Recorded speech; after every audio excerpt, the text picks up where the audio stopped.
Welcome to the deep dive. Today, we're really getting into it, exploring the secrets behind truly successful writers. Yeah, not just the writing itself, but how they make it happen, how they get it out there. Exactly. And we're basing this deep dive on a fantastic book, Steve O'Keefe's Set the Page on Fire. Mm-hmm. It pulls together insights from like 250 authors and publishing folks, plus O'Keefe's own, 25 years of teaching and experience? It's packed. It really is. So our mission for you today is basically to give you a shortcut, a way to get up to speed on what really works in writing. Right. We want to hand you some practical tools, some ways of thinking that can, ignite your own writing, make it more productive, sure, but also more enjoyable. But figure out where to put it, right? Yeah. Whether it's just for you or aiming for, say, publication. Exactly. Finding those outlets. Okay, so let's unpack this central idea. Setting the page on fire. What does that actually feel like? O'Keefe paints this picture of, words just erupting. That's a good way to put it. It's that state where the words are coming so fast you can barely keep up. You're not struggling to start, you're struggling to catch everything that's pouring out. Wow. And it changes your whole relationship with writing. Suddenly you're looking forward to it. Even the idea of pitching your work becomes exciting, not daunting. That sounds amazing. Yeah. And it ties into this other core idea he has, right? Yeah. About writing being discovery. Absolutely. This is fascinating. He argues writing isn't really about capturing thoughts you already have fully formed. Yeah. It's more like a tool, a technique for growing thoughts. You discover what you think as you write. The best stuff, he says, rarely comes fully planned out. It emerges right there at the keyboard. That flips the usual idea on its head. Mm. And it seems we're actually built for this kind of discovery, Yeah. especially with words. You mentioned the vocabulary difference. Yeah, this is pretty striking. So your average English-speaking high school grad, they've got about 10,000 words in their speaking vocabulary. Okay, seems reasonable. But their writing vocabulary, it's closer to 40,000 words. 4 times as much. 40,000. Wow. So setting the page on fire is really about tapping into that massive, elegant written vocabulary that's just kind of waiting inside us. So the potential's already there. Exactly. The book really hammers this home. You have all the talent you need right now to write something original, something important. It's not some magic gift then. No, not at all. It's a learned process, like learning an instrument or a sport. The real hurdle often isn't talent, it's those nagging voices in your head, the self-doubt. The inner critic. Right. And the focus shouldn't be, is this good or is this bad? That's so subjective. The real question is, does it communicate? Does it connect with someone? That makes so much sense. And if it communicates your perspective accurately, then it automatically becomes original, doesn't it?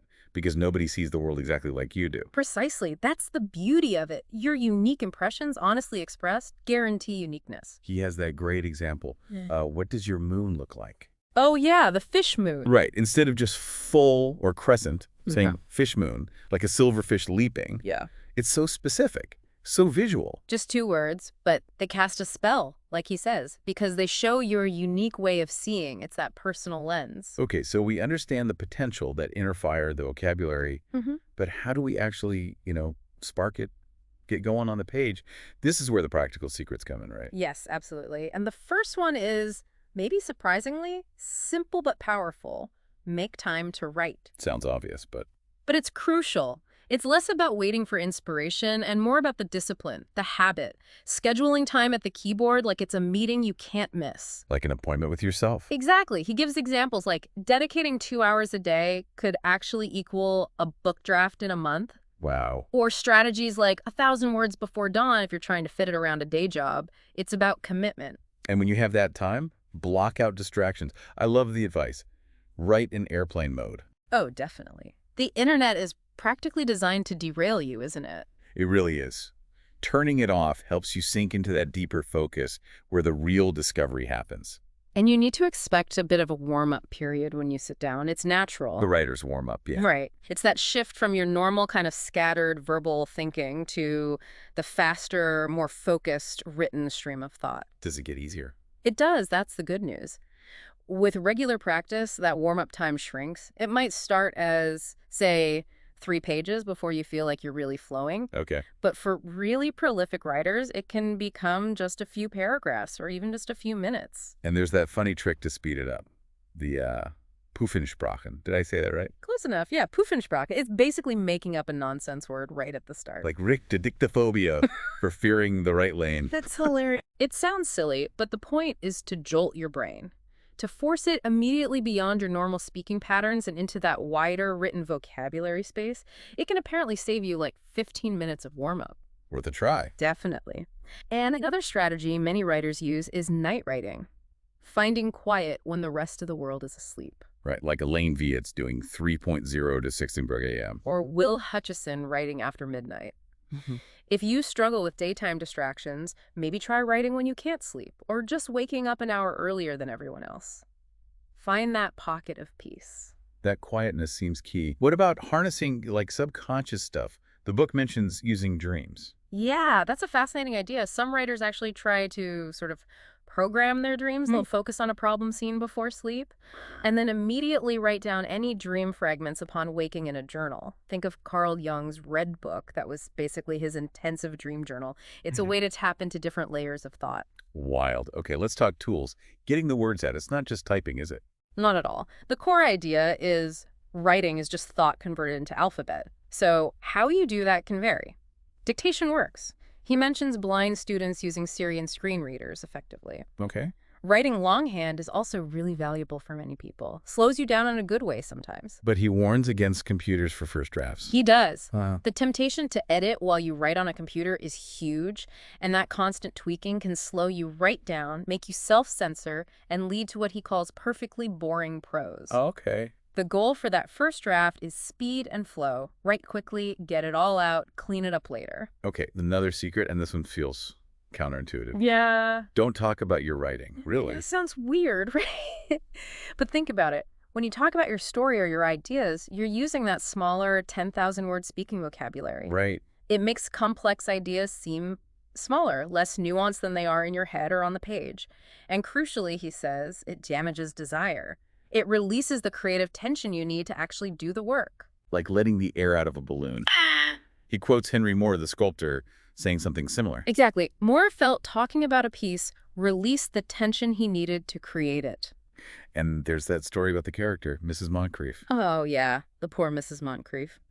A student had this incredibly rich, complex character in her mind in drafts, but when she tried to describe her out loud in class, the character just became flat, small, and weak. Wow. So by not talking about it, by holding it in, you actually build up the urge, the need to get it onto the page.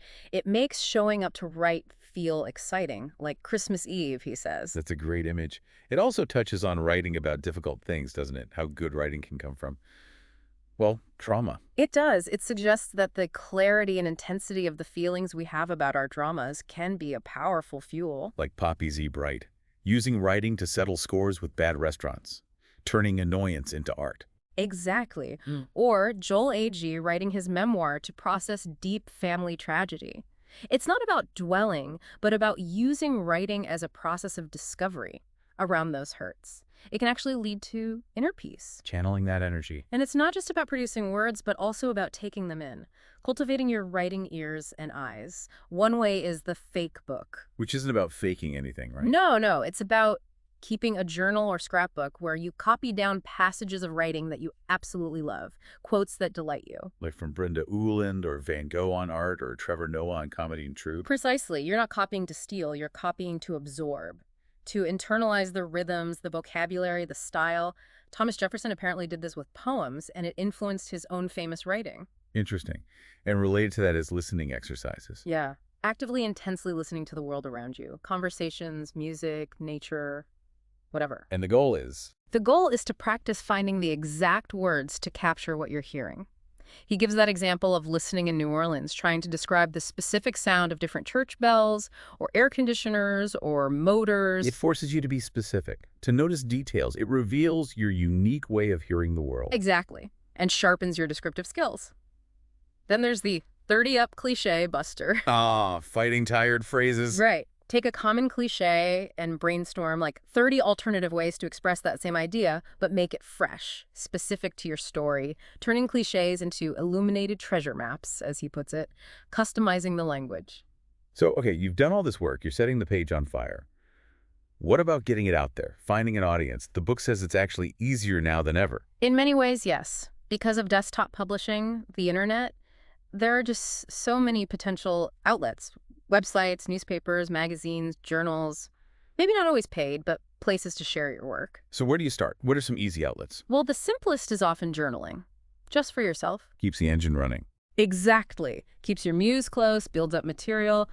And there's even evidence it's good for you medical journaling, showing benefits like lower heart rate, less anxiety. Good for the soul and the body. He also talks about letters, doesn't he? Like actual letters. Yeah, he kind of laments the lost art of personal correspondence. I could say that. Those deep exchanges, whether philosophical debates or just sharing observations like amateur naturalists used to, they're fantastic for working through ideas, refining thoughts, even finding characters. The collaborative thinking. Totally. And he shares that amazing anecdote, the great postcard exchange with his brother. Oh, yeah.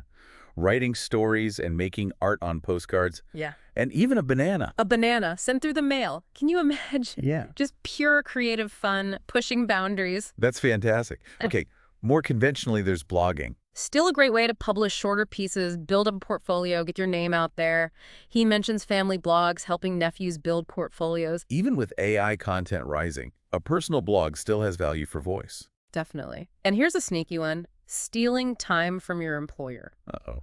How does that work? Not literally stealing time, but turning routine work stuff, emails, reports, maybe even sticky notes, into exercises in creative, clear writing. Ah, practicing your craft on the company dime, basically? Kind of. Yeah. Checking in with your muse at work. And hey, clear, engaging writing might even impress your boss. True.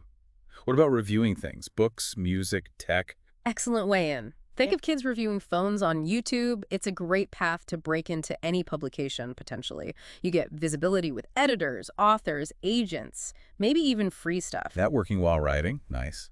And even recipes. Surprisingly, yes. He makes the case that writing a recipe can be a really creative act. How so? By infusing it with personality, family stories, specific details, he gives that funny example, like for the meat section. Phase 2, the meat. Making it an enjoyable excursion into the imagination, not just instructions. Feeds the spirit, too. Okay, so lots of places to put your writing. But if you're aiming for, say, a magazine article or a book deal, you need to pitch it. And the book has this specific tool, the 4-part pitch. Yes, and this is described as incredibly effective, like refination over millions of impressions. It's got 4 parts: stroke, pitch, credentials, and action alternatives. The stroke is the opening. It proves you know the person you're pitching to, their work, their interests. It shows you've done your homework. It's personalized. Ah, crucial. The pitch itself, your idea, credentials why you, and action alternatives. Awesome. Like easy ways for them to say yes. Exactly. Makes it simple for them to respond. And the huge secret here for commercial publishing, especially books, is pitch to people, not companies. Meaning you need to find a specific editor or agent, research them, find out their background, what they like, what they've published. They're the ones who respond, not some generic submissions inbox. That makes sense. Avoid the slush pile.